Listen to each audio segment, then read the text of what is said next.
안녕하세요. 로컬 인뷰의 초대 손님 신민철님을 모셨습니다. 요즘 대한민국의 화두가 2000조 메가 프로젝트라는 대한민국의 패러다임을 바꿀 수 있는 그런 일들이 진행이 되고 있는데, 일반 시민 여러분들이 너무 궁금해하는 부분을 좀 가정교사처럼 천천히 알려주실 분을 모셨습니다. 간단하게 자기소개 부탁드릴까요? 예, 안녕하세요. 저는 신민철이고요. 저는 과학자나 교수는 아닙니다. 그리고 지금 AI 시대를 살면서 지금 가장 요즘 뉴스마다 나오는 게 반도체 이런 말들이 나오고 있고, 또 반도체 주식이 열풍이기 때문에 좀 일반 시민들이 굉장히 어려워하는 개념들이 많아요. 그래서 좀 쉽게 좀 설명을 좀 해달라는 취지로 부탁을 받아서 오늘 이렇게 이 자리에 오게 됐습니다. 네.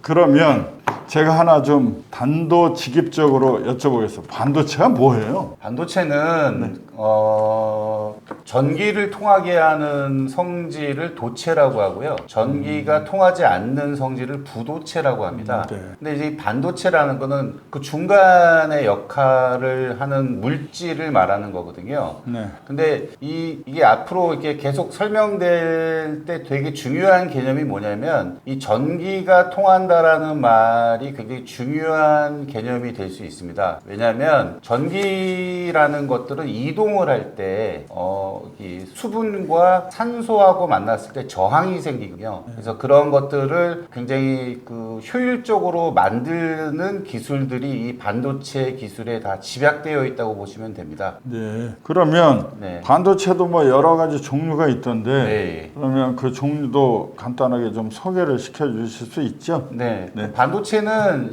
인체에 비유하면 사람의 머리, 뇌라고 할 수가 있는데요. 네. 이 반도체는 크게 메모리와 비메모리로 나누어집니다. 네. 그러니까 이 메모리라는 거는 어떤 걸 의미하냐면, 작업자가 네. 이렇게 책상 위에서 네. 작업을 할 때 책상의 역할을 해주는 걸 메모리라고 하고요. 네. 그다음에 비메모리는 네. 작업자의 뇌죠, 뇌.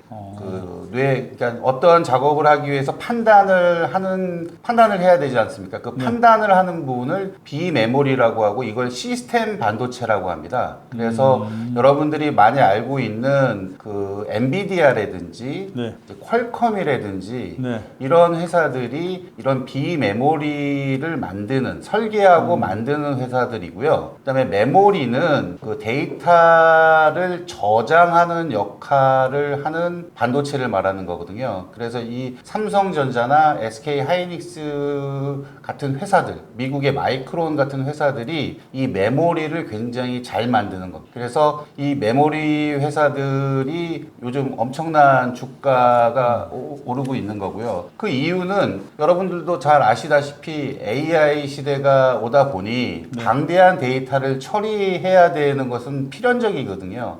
그러다 보니까 메모리 수요가 굉장히 많아진 거죠. 네. 그래서 예전에는 제품 하나에 메모리가 한두 개씩 들어갔다고 하면, 네. 지금 엄청난 수의 메모리가 들어가야 되기 때문에, 네.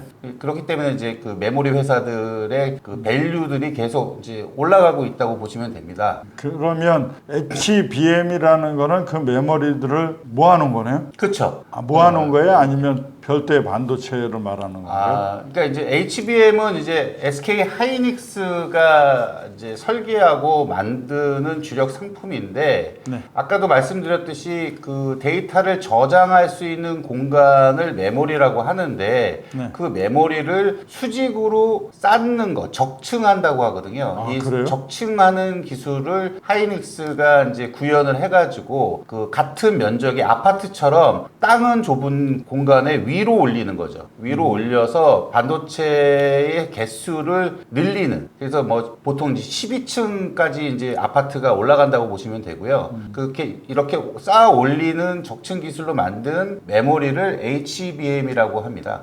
근데 이게 같은 면적에 위로 메모리들이 쌓여 있기 때문에 많은 데이터를 지금 연산할 수가 있잖아요. 저장할 저장할 수가 있고 그렇기 때문에 요것을 AI 시대에 맞게 그 엔비디아가 그 데이터 서버에 넣는 제품에 이 메모리들이 주력으로 들어가고 있고요. 그리고 이제 어떤 제품에는 HBM이 굳이 들어갈 필요가 없지 않습니까? 그 데이터가 방대한 걸 처리하지 않으면 그러면 그건 일반 메모리를 넣는 그런 구조라고 보시면 되고요. 그다음에 이제 반도체는 네. 크게 그 시스템 반도체 아까 퀄컴이라든지 네, 네. 제가 이렇게 말씀드렸지만 네. 그 제품의 성격 예를 들어 로봇이라든지 무인 자동차라든지 아니면 이제 뭐 컴퓨터라든지 이런 각각 제품이 원하는 사양대로 이제 그거를 이제 제어하고 연산하고 하는 것들을 만드는 그 시스템 반도체가 있고요. 네. 그다음에 그 전력 반도체라는 게 있어요.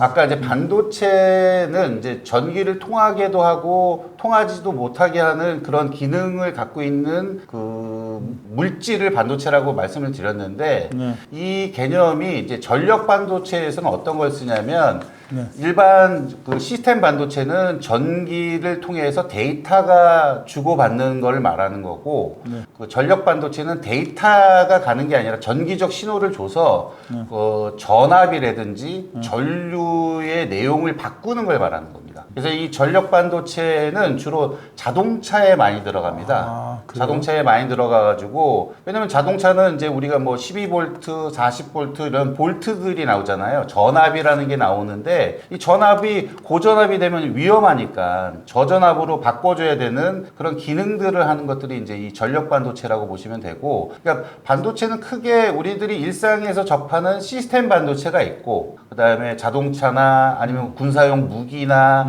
이런 데서 쓰이는 산업용으로 쓰이는 그 반도체는 전력 반도체가 들어가기 때문에 우리나라 주식 시장으로 놓고 보면 이제 삼성전자는 이런 메모리 쪽인 시스템 반도체 쪽이라고 보시고 삼성전기 같은 곳이 이제 이런 전력 반도체를 만드는 곳입니다. 그래서 뭐 효성중공업이라든지 이런 LS 일렉트릭이라든지 이런 전력 설비를 만들거나 아니면 장비에 이제 고가의 장비에 어떤 그 전압의 변화에 의해서 장비가 데미지를 입지 않도록 해주는 기능들이 계속 반도체들이 들어가고 있거든요. 그리고 전기차라든지 이런 데는 MLCC라고 하는 이런 전력 반도체가 굉장히 많이 이제 소요되고 있습니다. 그래서 우리나라가 이제 전 세계적으로 이제 이 반도체 강국이 돼가지고 이제 많은 인기를 얻고 있는 거라고 보시면 됩니다. 아, 그래서 삼성전기 주가가 이렇게 높은 예. 거예요? 네, 삼성전기는 MLCC를 하는 이제 패키징 회사이기 때문에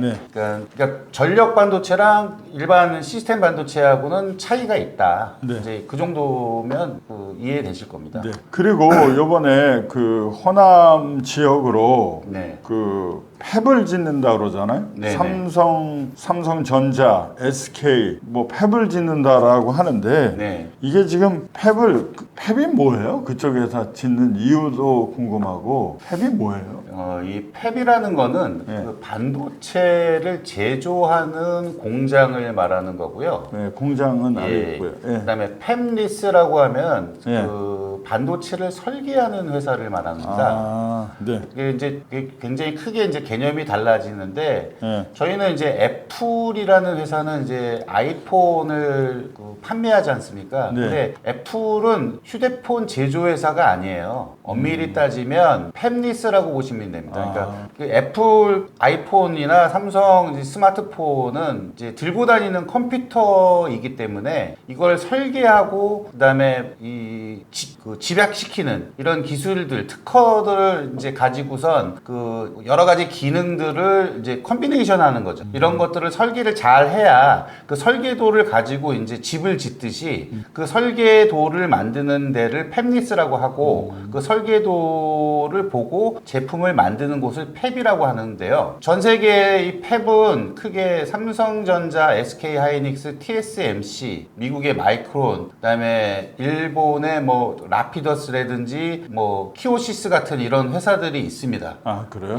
이런 회사들이 있고 그다음에 그 이 팹은 크게 이제 비메모리를 만드는 데도 있고 메모리를 만드는 데도 있어요. 네. 근데 삼성과 하이닉스 같은 곳은 메모리를 집중적으로 만드는 팹이라고 보시면 되고 네. TSMC는 네. 그 파운드리라는 걸 만드는 팹이라고 보시면 됩니다. 네. 그 파운드리는 뭐냐면 쉽게 얘기하면 메모리와 그다음에 CPU, GPU 같은 이제 칩을 서로 연결해 가지고 컴퓨터가 어떤 기능을 할 수 있도록 그걸 종합적으로 컨트롤할 수 있는 그 기판을 파운드리라고 하는 거고요. 파운드리는 이제 대부분 이제 애플이라든지 구글이라든지 뭐 테슬라라든지 이런 반도체가 필요한 제품군을 만드는 회사에서 현대자동차라든지 이런 회사들이 이제 자기네 제품에 맞게 어떠한 기능을 넣을 때 네. 그거를 팹 리스에서 설계를 하고 네. 그 설계된 거를 이제 이 팹에 와서 만드는 거죠. 네. 예, 그런 구조가 이제 이 반도체의 생태계라고 보시면 됩니다. 하청 공장이에요? 이제 하청이라고 하면 너무 좀 이렇게 좀 저렴해 보이는 거고, 네. 근데 이제 이 팹이 엄청난 비용이 들어가요. 왜냐하면 그 여러분들이 상상할 수 없는 그 레벨의 어떤 그 패턴을 만들어야 되는 곳이기 때문에 네. 장비도 비싸고 그 관리하는 비용이 굉장히 많이 들어갑니다. 그래서 네. 그 여러분들이 이제 저렇게까지 공장을 짓는데 뭐 몇백 조가 들어간다고 공장 하나에 이제 이렇게 생각하실 수가 있는데 그 엄청난 돈이 비용이 투자가 되는 겁니다. 그래서 어떻게 보면 이번에 이재명 대통령이 이제 국가의 어떤 대계를 발표하셨는데 기업들이 대부분 이제 해외에다가 지금 이제 공장을 이제 짓고 하는 이런 그 트렌드에서 한국에다가 이렇게 팹을 짓는다는 거는 대한민국 경제로 놓고 보면 굉장히 긍정적으로 보셔야 될 일이라고 봅니다. 제가 어디서 듣기로는 그 대만은 TSMC 거기 하나로도 먹고 산다는데 네네. 우리나라는 지금 어마어마한 지금 프로젝트를 하고 있는 거네요. 네네. 그렇죠. 그 제가 또 하나 궁금해서 한번 여쭤보는데 예. 그러면 우리나라는 그 반도체에 관련돼서의 그 원천적 기술을 일본에서 도입했잖아요. 네네. 그죠? 예. 예전에 엊그저께도 나오던데 이병철 회장의 예. 결단에 의해서 시작이 됐다라고 예. 알고 있는데 예. 그러면 일본은 요즘 반도체에 관련돼서 뉴스에 안 나와요. 대만, 한국만 굉장히 많이 나오고 예. 일본은 그러면 반도체로 포기한 거예요? 아, 그렇게 오해하실 수도 네. 있죠. 네. 왜냐하면 그 삼성 창업주이신 그 이병철 회장님이 1980년도에 네. 일본의 반도체를 보시고 한국을 반도체 국가로 만드시겠다고 발표하시고 지금까지 우리가 반도체를 해왔습니다. 네. 근데 이제 일본은 잃어버린 30년 하면서 그 뭐 도시바라든지 히다치라든지 이런 반도체 회사들이 한국 삼성한테 기술을 뺏기면서 많이 이제 침체기로 들어간 것도 사실이고요. 아 그래요? 예. 저는 히다치 그럼 포크레인만 기억이 나가지고. 히다치는 뭐 그 굉장히 그 많은 걸 하는 그 굉장한 기술을 많이 갖고 있는 회사인데 아, 그래요? 이제 이런 트렌드가 바뀌면서 일본이 반도체를 포기한 것처럼 보이지만 실상 그렇지가 않아요. 그 굉장히 이 한국 정부가 이런 부분들은 이번 메가 프로젝트를 하시면서 네. 어떤 하드웨어적인 거를 그 구축하는 것도 중요하지만 네. 이제 이렇게 막대한 돈이 들어가서 이제 우리가 이제 수출을 해가지고 이제 큰 돈을 벌기 위해서 하는 프로젝트지 않습니까? 네. 그러면 이제 해외 기술이 어떤 것들이 있고 네. 해외 기술의 버금가는 그걸 넘어서는 기술이 한국에 있도록 이제 뭐 제가 봤을 때 이번에 이재명 정부에서는 굉장히 그 토대를 잘 만들어 주실 거라고 믿는데 일본은 소부장 쪽으로 엄청 강합니다. 아 그래요? 네네. 원래 팹이라는 걸 만들려면 네. 안에 장비가 들어가야 되고 소재가 들어가야 되고 공정 기술이 들어가야 되지 않습니까? 네네. 이 삼박자가 한국보다는 좀 더 많은 경쟁력이 있는 게 현실입니다. 아 그럼 네덜란드는 거기에 네덜란드는 ASML이라는 이제 네. 회사가 있는데 거기는 이제 그 노광이라는 장비를 만드는 세계적인 회사거든요. 근데 이제 거기도 역시 장비 회사죠. 뭐 미국의 뭐 테라다인이라든지 여러 미국의 장비 회사들도 많은데 네. 어쨌든 이 반도체는 그 AI 시대가 오면서 네. 너무나 기술의 변화가 너무 심해졌어요. 그렇죠. 너무 심해졌고 그러다 보니까 그 고객의 요구사항은 그 점점 늘어나고 있는 상황이고 근데 물리적으로 만들 수 있는 기술은 어느 정도 한계점이 있거든요. 그러다 보니까 그 괴리감이 생기는 거죠. 괴리감이 생기고 있고 그리고 이게 라인을 바꾸고 하는데 엄청난 돈이 들기 때문에 그리고 인력이 필요한 부분이 있기 때문에 쉽사리 이제 변경하기가 쉽지 않아요. 제가 아까 말씀드렸듯이 이 팹리스가 네. 반도체를 설계를 할 때 네. 이게 되게 중요한 게 있어요. 뭐냐면 이걸 디자인하우스라고도 하는데 팹 공장을 이해하지 못한 상태에서 설계를 할 수가 없지 않습니까? 그렇죠, 그렇죠. 예. 예, 예를 들어 제가 A라는 설계를 했는데 네. 내가 알고 있는 이 팹 공장은 B라는 공정으로 만들 수밖에 없다 그러면 이 설계는 의미가 없죠. 그래서 보통은 팹리스 업체들이 전 세계에 수천 개의 회사들이 있어요. 근데 이 회사들은 그 삼성전자라는 팹의 공정, SK 하이닉스라는 팹의 공정, TSMC라는 팹의 공정을 이해하는 회사들하고만 일을 할 수밖에 없어요. 그렇죠, 당연하죠. 예, 왜냐면 이 장비는 이것밖에 못 만드는데 내가 엉뚱한 설계를 해봤자 의미가 없지 않습니까? 그렇기 때문에 굉장히 이 생태계는 굉장히 보수적일 수밖에 없고 그러니까 뭔가를 바꾼다는 거는 그렇게 쉬운 건 아닙니다. 근데 일본의 이제 그 모습을 보면 네. 정말 아베라는 총리가 일본을 굉장히 많이 바꿔놨어요. 아, 그래요? 네네. 아베는 이 소부장에 관련된 핵심 기술 이런 것들을 국가가 기술로 지정을 하고요. 네. 해외에다가 이 기술이 유출이 안 되게끔 네. 다 묶어놨습니다. 이제 그게 이제 나중에 설명할 기회가 있겠지만 그게 분자 접합 기술이라는 거예요.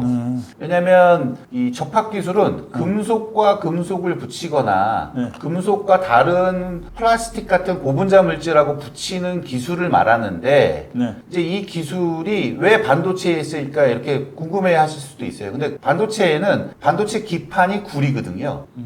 구리 기판이기 때문에 구리와 구리를 계속 쌓아 올린다는 거는 적층한다는 거는 뭐냐면 붙인다는 얘기거든요. 네. 그랬을 때 지금 현재 그 하이닉스나 삼성이 팔고 있는 HBM이라는 이 기술 이 제품에도 단점이 존재하고 있어요. 아, 무슨 단점이? 그게 이제 그 적층을 쌓다 보면 이제 12층 아파트를 지었다고 쳤을 때 만약에 1층, 2층, 2층과 3층, 3층과 4층을 연결을 해야 되지 않습니까? 그렇죠. 그러니까 엘리베이터 통로를 만들어 줘야 되는데 그거 연결할 때 연결해 주는 걸 범퍼라고 해요.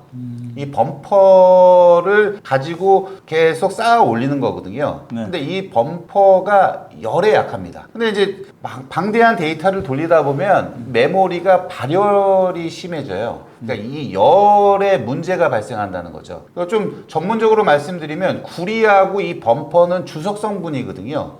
이 주석 성분하고 구리하고의 금속끼리 열 팽창 계수가 달라요.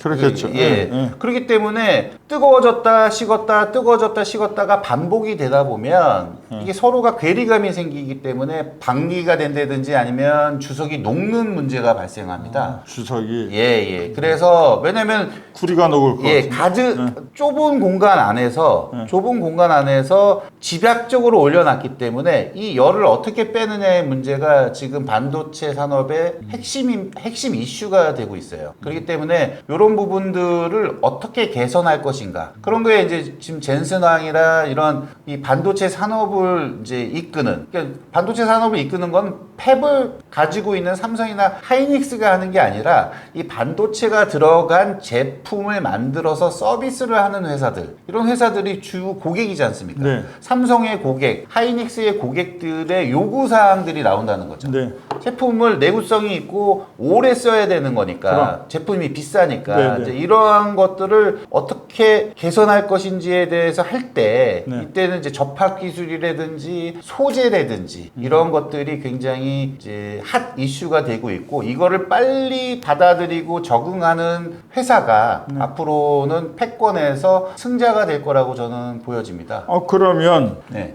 소부장이 강한 네. 일본이 패권을 장악할 가능성이 높아지는 거 아니에요? 그러니까 이제 그 부분들이 이제 되게 이제 아이러니한 게 네. 지금 일본의 이제 남쪽 지역에 구마모토현이라는 데가 있어요. 네네. 옛날에 거기가 이제 고구마 밭이었고 네. 이제 화산이 앞에 활화산이 있고 하는 굉장히 네. 위험한 환경임에도 불구하고 지금 반도체 클러스터가 구마모토에 다 구축이 되어 있습니다. 자, 일본은 핵심적인 소재를 갖고 있어요. 그게 이제 LCP라는 폴리머인데요. 네. 이게 리퀴드 크리스탈 폴리머라는 그 물하고 친하지 않은 그 플라스틱 소재가 있습니다. 그러니까 물하고 반응을 하지 않기 때문에 수분을 흡수하지 않아요. 근데 대부분 플라스틱, 여러분들이 집에서 쓰고 있는 바가지. 네, 바가지라든지 모든 플라스틱은 네. 물을 흡수하는 성질이 있어요. 아, 그래요? 네, 물 닦으면 없어지는데 네. 이렇게 생각하시지만 그렇지가 않아요. 이제 그렇기 때문에 근데 이제 이 LCP라는 물질은 물하고 상관이 없기 때문에 이 LCP라는 소재가 지금 전자 제품에 너무 많이 활용되고 있어요. 근데 이 기술을 일본이 독점하고 있습니다. LCP. 예. 독점하고 있고 이걸 반도체에 지금 적용하려고 트라이를 하고 있는 데가 이제 TSMC라고 보시면 되고요. 그러면 이게 반도체 자체에 들어가느냐? 뭐 그럴 수도 있고요. 그다음에 반도체를 만드는 아까 장비를 말씀드렸지 않습니까? 반도체 공정마다 들어가는 장비를 이 LCP라는 물질하고 이제 그 하우징에 이제 넣어가지고 이제 만드는 컨셉으로 지금 TSMC들은 지금 하고 있습니다. 근데 저는 삼성하고 하이닉스가 그런 기술을 도입해서 하고 있는지는 제가 잘 모르겠지만 어쨌든 일본에서 이러한 것들이 있는 걸 삼성하고 하이닉스도 다 알고 있어요. 근데 문제는 아까도 말씀드렸듯이 국가적으로 이 기술을 생태계, 반도체 생태계를 넘어서 그 이 제조 생태계, 큰 틀의 제조 생태계에서 핵심 기술들, 특히 초격차 기술들을 일본이 국가가 외부로 반출을 못하게 해놓다 보니까 TSMC도 어쩔 수 없이 구마모토에다 공장을 지금 짓고 거기서 할 수밖에 없습니다. 이 기술을 필요하니까.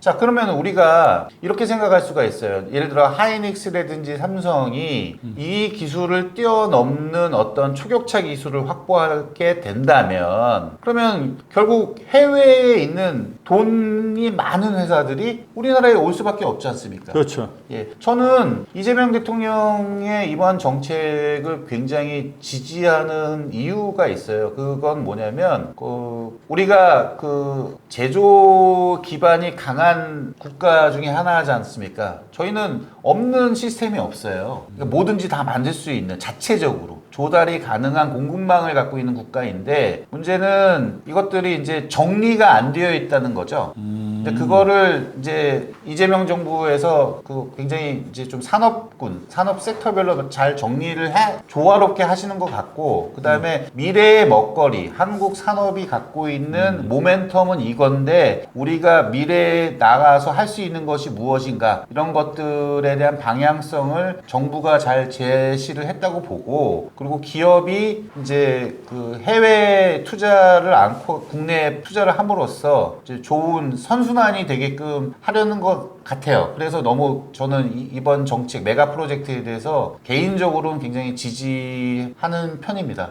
그러면 네. 저는 인천에 살고 있고 우리 신민철 씨도 뭐 최근 서울에서 인천으로 이사를 오셨는데 인천 시민의 입장에서는 뭐 우리는 그러면 조금 그 뭐 하나가 빠져 있는 게 아니야. 네. 우리는 여기서 우리는 뭐 바이오가 성도에 있다는데 반도체 지금 하고 있는 이 반도체에서는 완전히 배제되어 있는 게 아니냐 이런 이제 걱정들을 사실 저도 뭐 뉴스 보다 보면 인천은 뭐 하나 안 하나 뭐 이런 식이에요. 근데 그러면 반도체랑 인천이랑은 어떤 부분으로 접목을 하면 그래도 자생력이 좀 생길까요? 그게 솔직히 뭐 일개 시민의 입장에서 너무 큰 거 대통령한테 물어봐야 우리 되는 대통령님께서 네. 이제 과기부에 똘똘하신 분들하고 협의하셔야 될 산자부라든지 이런 산업부 장관들하고 협의하실 내용이지만 제가 이제 과거 그 이런 아까 말씀드렸던 분자접합이라는 이런 초격차 기술 기술의 공정을 그 담당했었던 엔지니어링을 했었던 경험을 비추어 놓고 봤을 때 네. 저는 인천에게도 기회가 있다고 보여져요. 어느 부분으로? 예, 그게 이제 교육적인 부분도 있고요. 네. 이게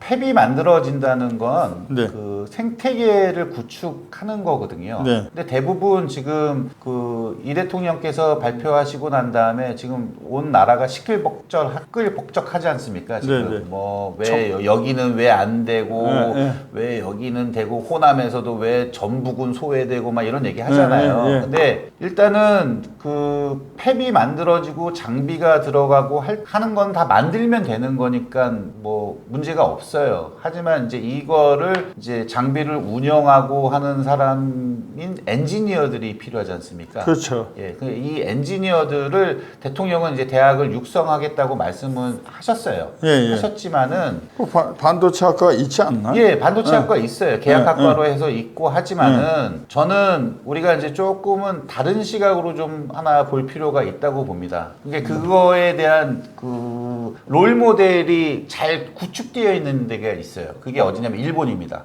아까 질문하셨듯이 일본은 반도체에서 소외된 것인가 이렇게 네. 볼 수가 있는데 그렇지 않다고 제가 말씀드렸잖아요. 네, 네, 일본의 시스템을 우리가 철저하게 분석하고 이해해야 합니다. 네. 예, 그게 왜 그러냐면 반도체 팹이 지어진다고 해서 다 되는 게 아니라 소재서부터 네. 공정이라든지 공정 기술이라든지 장비 기술이 업그레이드가 돼야 되거든요. 네. 그래야 삼성하고 하이닉스가 더 좋은 제품을 만들 수가 있는 거죠. 근데 밑이 기초가 흔들리면 이제 큰 틀이 이제 무너질 수가 있기 때문에 저게 나중에 수백조, 수천조 투자해놓고 속된 말로 멍따가 될 수가 있거든요. 그렇기 때문에 이제 이런 부분들을 구축을 하려면 앞으로 이제 오랜 시간 동안 이제 저 공장은 지어질 테니까 네. 아직까지 시간적인 여유는 충분히 남아있다고 봅니다. 네. 그렇기 때문에 지금 과기부에서도 초격차 기술에 대해서 굉장히 그 지정을 해놨어요. 여러분들 이제 과기부 이제 웹사이트나 이런 데 들어가 보시면 요즘은 네. 이제 정부가 이제 국민들에게 그 충분히 정보를 알려줘야 합니다. 의무적으로. 네. 그랬을 때 과기부의 초격차 기술 중에 보면은 아까 제가 말씀드렸던 나노 분자 접합이라는 기술도 다 포함이 되어 있습니다. 그러니까 이 분자 접합 기술이 우리나라가 아직 이 중요한 기술이라고는 정부가 인식을 하고 있는데 아직 기업이라든지 아니면 이제 뭐 학교라든지 이런 교육기관이라든지 이런 데서 이거를 이슈화해서 뭔가를 하고 있질 않아요. 왜냐하면 하는 사람들이 별로 없기 때문에. 근데 일본은 이게 굉장히 잘 시스템이 구축이 돼 있거든요. 그렇기 때문에 이런 기술에 대한 부분들을 이 분자접합 기술에서 자동차 경량화가 나오는 거고 그다음에 전지, 2차 전지에서 배터리 문제들을 해결할 수가 있는 거고 아까 말씀드렸듯이 반도체에서 이 기술이 필요한 거고 이미 단적으로 젠슨항은 구리하고 구리를 다이렉트로 붙이는 메모리를 만들어 달라고 얘기를 하고 있어요. 근데 그거를 TSMC는 시장의 요구에 맞게 하고 있잖아요. 그러니까 이제 이런 부분들이 나중에 삼성 하이닉스하고 경쟁사인 TSMC하고의 기술 격차가 좁혀질 것이냐 벌어질 것이냐에 대한 어떤 이슈거리들이라고 저는 보여집니다. 그래서 인천은 이미 반도체 생태계에서 소외된 상황이라고 우리가 뭐 좌절할 게 아니라 우리 인천에서 정치를 하시는 위정자분들께서 이 반도체 기술을 뒷받침하는 핵심 기술이 무엇인지를 좀 연구를 하고 그걸 발굴을 해서 그 기술, 그 기초 기술을 인천이 이제 꽉 붙잡고 시작하면 되지 않습니까? 그렇죠. 예. 뭐 어차피 이 산단이 네네. 예? 첨단화되는 조치를 하면 그럼요. 수많은 산단이 사실은 많이 있잖아요. 그렇죠. 그러니까 거기를 잘 활용을 하고 그 다음에 뭐 각 지자체에다가 뭐 할당을 하고 네네. 할당을 한다는 거 웃기지만 어떤 교육청하고 또 협조를 하고 해서 사람을 만들어내면 그렇죠. 그렇죠? 결론은 반도체도 뭐 로봇이 해될 수는 없는 거고 사람이 해되는 부분이니까 사람 인력 양성이 가장 중요한 것 같습니다. 저희가 생각하기에. 맞습니다. 그래서 인천은 좋은 여건을 가지고 있어요. 뭐냐면 그 남동공단, 가자동의 공단, 부평의 공단 이런 산업 단지가 큰 산업 단지들이 있고요. 네. 그다음에 송도에는 바이오 단지들이 있지 않습니까? 네네. 제약하고 반도체가 무슨 상관이야 이렇게 생각하실 수도 있는데 뭐 시간 관계상 오늘 다 설명은 못 드리겠지만 바이오도 어쨌든 약을 만드는 우리가 먹는 약을 만들지만 그 약을 만들기 위한 장비들이 있지 않습니까? 네네네. 이게 다 첨단 장비들이 필요한 부분들이 있어요. 이게 이제 예를 들어 뭐 그 포장을 할 때, 패킹을 할 때 수분 침투, 공기가 완전히 밀폐되게 할 수 있는 기술. 네. 그런 것들이 다 지금 반도체 기술에서 필요한 거거든요. 아, 그래요? 예, 그럼요. 그렇기 때문에 이 제품이라는 완제품을 놓고 보시는 게 아니라 이 제품들을 어떤 건 먹는 거일 수도 있고 어떤 건 컴퓨터에 들어갈 수 있는 제품이지만 이 제품을 만드는 공정 기술은 거의 비슷한 기술들이 많습니다. 근데 이 기술들이 일본이 독점적으로 갖고 있는 기술들이 있다는 거죠. 그렇기 때문에 TSMC 같은 이런 회사도 어쩔 수 없이 일본에 들어갈 수밖에 없지 않습니까? 그러니까 그러한 것들이 굉장히 많아요. 그리고 이런 기술들이 보편화되게 산업의 전 분야로 이 스며들 수가 있거든요. 그러니까 대한민국 정부에서도 나노 분자 접합이라는 기술을 초격차 기술, 그다음에 반도체 기술을 또 초격차 기술 이렇게 만들어 놓은 거지 않습니까? 그렇기 때문에 저는 인천은 이러한 그 남들 반도체라는 주제만 사람들이 쏠려 있을 때 그럼 이 반도체는 과연 가장 기초 기술인가? 저는 그렇지 않다고 보거든요. 이 기초 기술 위에 반도체가 있고 배터리가 나오고 이렇게 나오는 거기 때문에 일본처럼 가장 기초 기술에 눈을 돌리는 곳이 인천이었으면 좋겠어요. 아, 기초기술의 메카? 예, 기초 기술이 메카가 되면 이 기술이 필요한 것들이 이제 실증이 되고 검증이 되지 않습니까? 그렇게 되면 기업이 이 인천으로 올 수밖에 없어요. 강제적으로 뭐 이주시킬 수 있는 게 아니지 않습니까? 그렇죠. 예, 그러니까 뭐 이거 사회주의 국가도 아니고, 그러니까 자연적으로 그 이 자본주의 논리로 오려면 TSMC가 일본을 가듯이 한국의 좋은 기업들이 이 기술이 인천에만 있어, 인천에서 이렇게 태동이 됐어 그러면 일로 올 수밖에 없어요. 그렇기 때문에 이게 제가 뜬금없이 바람 잡는 소리를 하는 게 아니라 얘는 통신서부터 모든 우리가 일상에서 쓰고 있는 모든 제품의 핵심 이것을 다루는 기술들이 있기 때문에 이런 기술들을 더 연구하고 지원해주고 이제 이런 생태계들을 구축하면 저는 10년에서 15년 후에 이제 호남 지역에 팹이 지어진다고 했을 때 거기에 들어가는 장비라든지 이런 그 어떤 계측기라든지 이런 만드는 모든 로봇 팔이라든지 이런 걸 만드는 많은 업체들이 있지 않습니까? 그 생태계 안에 있는 그 생태계 업체들이 저는 이 기술들이 도입이 돼서 더 좋은 제품들을 만들고 그 기반 위에 삼성하고 하이닉스는 더 좋은 반도체를 만들겠죠. 이제 그런 생태계를 바라보면서 인천은 조금 반도체 말고 더 반도체보다도 더 기초 기술, 더 핵심 기술을 확보하는 쪽으로 방향을 돌려도 늦지 않다고 봅니다. 이번 그 박찬대 시장이 엊그저께 취임을 하면서 취임 내용 중에 하나가 취임 사라고 해야 되나요? 5,500만 그러니까 개인 소득 5,500만의 만 원의 시대를 열겠다고 그랬거든요. 그러면 어차피 다 먹고 살자고 하는 일 아니에요? 갑자기 이 생각이 납니다. 문재인 정부 때 그 문재인 대통령께서 송도에 어느 중소기업체를 와서 물어봤어요. 이거 왜 하셨습니까? 그러니까 그 대표가 뭐라 그랬느냐? 먹고 살라고 했습니다. 그 얘기를 해서 한동안 회자됐던 적이 있는데 그러면 인천이 앞으로 먹고 살라고 하면 바이오도 중요하지만 이 기초기술에 관련된 부분을 좀 어떻게든 취득을 하나? 뭐라 그래야 되는 거죠? 우리가 확보하고 양성을 해야 된다는 그런 쪽으로 방향을 하는 것이 낫지 않겠느냐. 저는 맞다고 봅니다. 이제 제가 그 쇼츠에서도 잠깐 언급을 했지만 미국은 빅테크 뭐 메타, 구글, 애플 이런 7개의 빅테크 기업들이 7개요? 예. 뭐 마이크로소프트라든지 이런 빅테크 기업들이 M7이라고 하죠. 이제 이 기업들이 지금 사람을 계속 자꾸 자르고 있어요. 왜 AI라는 좋은 툴이 나왔거든요. 네. 그리고 이제 대졸자들을 선호하지 않습니다. 왜냐하면 대학에 가서 공부를 하고 했을 때 그 4년, 5년 동안의 그렇죠, 시간. 시간 동안에 이제 그 선입견이라는 게 생길 수도 있고 그렇기 때문에 지금 그 미국에서는 하버드, MIT 다니는 학생들도 고졸자가 되려고 자퇴를 하고 구글이나 이런 아마존 같은 회사에 막 지원하는 사람들도 많다고 그러더라고요. 아, 그래요? 네네. 네.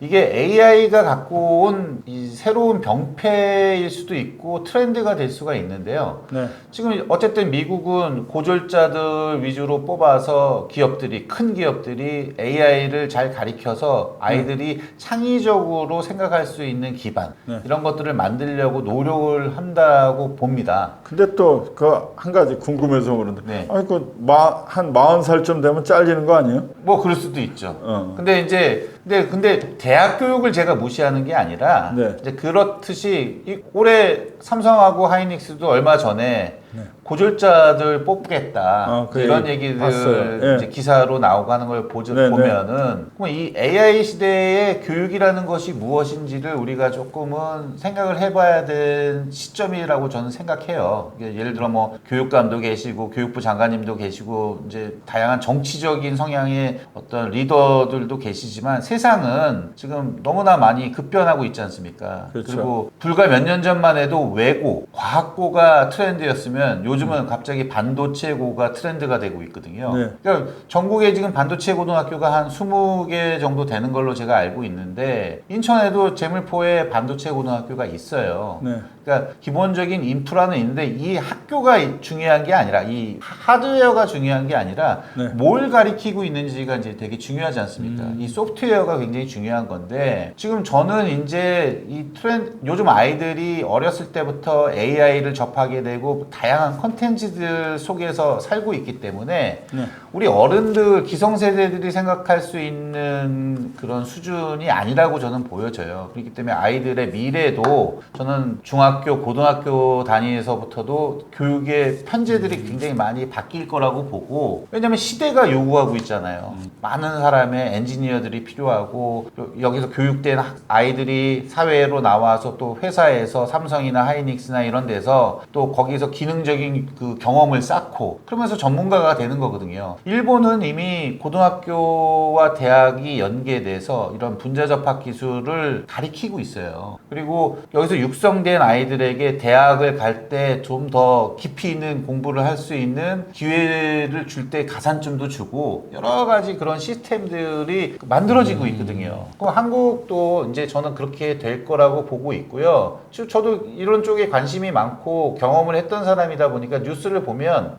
여러 가지 지방 자치단체에서도 뭐 마이스토고 반도체고를 어떻게 육성하겠다. 그리고 이번 지방선거 때 뭐 경기도지사라든지 여러 선거 캠프에 나왔던 분들의 공약을 제가 한번 봤을 때 다 그런 것들이 있어요. 육성하겠다. 나는 교권부 보호인가 그것만 들고 근데 여기 인천은 제가 그 못 봤습니다. 뭐 이렇게 교육감님의 그 공약은 못 봤지만은 근데 제가 하고 싶은 얘기는 이렇듯 근데 돈을 지원해서 이제 반도체를 특화된 기술을 가리키겠다고 얘기하는데 과연 현실은 특화된 게 무엇이냐 이거죠. 그렇죠. 예. 뭐 가리킬 건데? 이거죠. 이거거든요. 이거에 대한 부분이 되게 저는 시민으로서 궁금합니다. 왜 저도 아이가 있기 때문에. 네네. 근데 중요한 거는 이 부분들이 우리 미래의 아이들이 인천에 살고 있든 대한민국에 사는 이 미래의 아이들에게 이제는 그 교육을 담당하는 기관들이 다양성을 제공해야 된다는 거죠. 선택의 폭을 늘릴 수 있도록. 그러려면 학교의 어떤 그 메커니즘도 많이 바뀌어야 된다고 저는 보고요. 그리고 세상이 그걸 요구하고 있기 때문에. 아니, 근데 내가 갑자기 그러면 학생들의 수준도 궁금한데 아무나 배울 수 있을까요? 어느 수준이 있어야 되는 거 아니에요? 또 이것도? 근데 저도 수준이 그렇게 높은 사람은 아닌데요. 그러니까 열심히 배우면 되고요. 이제 문제는 이제 예를 들어 뭐 이런 특성화 주제로 이제 뭐 분자 접합이라든지 이런 거를 고등학교 교과 이제 어떤 학교에서 특화된 교육을 시킨다고 했을 때 여기에서는 이제 기본적인 교육이 되겠죠. 기본적인 교육이 되고 이제 이게 되게 재밌는 게 화학을 알아야 되고 광학을 알아야 돼요. 그러니까 이게 물리학적인 얘기들이거든요. 근데 이제 그런 부분은 이제 좋은 교재를 만들고 좋은 선생님들이 이제 가르치면 되는 부분들이고, 그리고 저는 우리나라의 아이들, 그러니까 이 시대를 살고 있는 아이들은 충분히 수용되고 다 공부할 수 있는 내용들이라고 봅니다. 아, 그래요? 예, 왜냐면 이거는 어떤 추상적인 걸 가리키는 게 아니거든요. 그러니까 눈에 보이는 걸 가리키는 거잖아요. 눈에 보이는 실험을 하고 실험된 데이터가 뭐가 잘못됐는지 그걸 가지고 다시 바꾸고 하는 그런 노력과 어떤, 그러면서 이제 지식이 습득이 되는 거고 원리를 배우게 되는 거지. 그러면서 이제 이 원리를 가지고 이제 자동차 분야에서 요구하는 이 기술이 이 부분으로 들어갔을 때 이 약점을 어떻게 커버를 할 수가 있지, 배터리 부분에 갔을 때는 어떻게 커버가 되고, 반도체 분야에 갔을 때 이렇게 다양화되는 거거든요. 그러니까 이런 거를 제가 이제 교육 과정, 특히 이제 고등학교 교육 과정에서 이런 것들이 필요하다고 보고, 지금 대학에서는 분자 접합이라든지 이제 그 반도체라든지 이런 심화 과정들을 가르치기 시작했어요. 근데 이런 데서 이제 공부한 학생들이 좀 더 깊이 있는 공부를 하려면 산업으로 가든 아니면 이제 대학으로 가서 거기서 더 깊이 있는 공부를 하면 되지 않습니까? 그래서 저는 굉장히 좋은 시대가 왔다고 봐요. 왔고, 그다음에 워낙 지금 정부의 의지가 강하잖아요. 그러니까 너무 강하기 때문에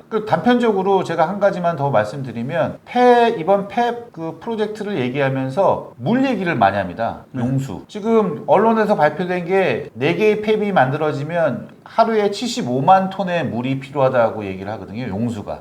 75만 톤이면요, 전라남도 인구가 한 300만 정도 된대요. 그 인구가 하루에 먹는 양이에요. 전라남도 300만 분이 안 돼요? 예, 광주하고 전라남도하고 해서 300 몇십만 정도 되시는데 이 어르신들이 드시는 물의 양을 하루에 쓰는 거거든요. 그러면은 왜 그러면 구미에다 안 해주냐, 아니면 뭐 경기도 어디에 안 해주냐, 뭐 충청도 어디에 안 하고 왜 전북이 안 하냐, 막 이런 얘기를 하세요. 그럼 거기 가면 용수가 해결이 됩니까? 저는 그렇게 보여요. 그러니까 이거는 좀 다른 관점으로 보셔야 될 게, 그러면 용수를 그러면 이렇게 많이 드는데, 그러면 좀 더 어떤 기술적인 개선이 되면 용수를 줄일 수 있는 방법은 없을까? 이게 저는 필요한 발상의 전환이라고 보고요. 아까 말씀드렸던 TSMC나 이런 데가 왜 이렇게 공정을 바꾸느냐, LCP라는 물질 분자 접합이라는 기술을 통해서 반도체 공정을 바꾸려고 하는 이유가 뭐냐면 용수가 적게 들거든요. 그러니까 공정의 기술이 바뀌면 물의 양을 기존에 쓰던 양보다 현저히 줄일 수 있는 쪽으로 가는 방향을 확신하고 있기 때문에 그들은 그러니까 그렇게 생각의 전환을 하고 있다는 거죠. 그러니까 저는 그렇기 때문에 저기가 되니까 뭐 우리는 왜 소외되고 우리는 무시하는 거야, 이런 거는 굉장히 좀 지양했으면 좋겠고요. 그러니까 그러면 저렇게 됐는데 어쨌든 저렇게 이제 의지적으로 미국에다 안 짓는 게 어디예요? 그렇죠.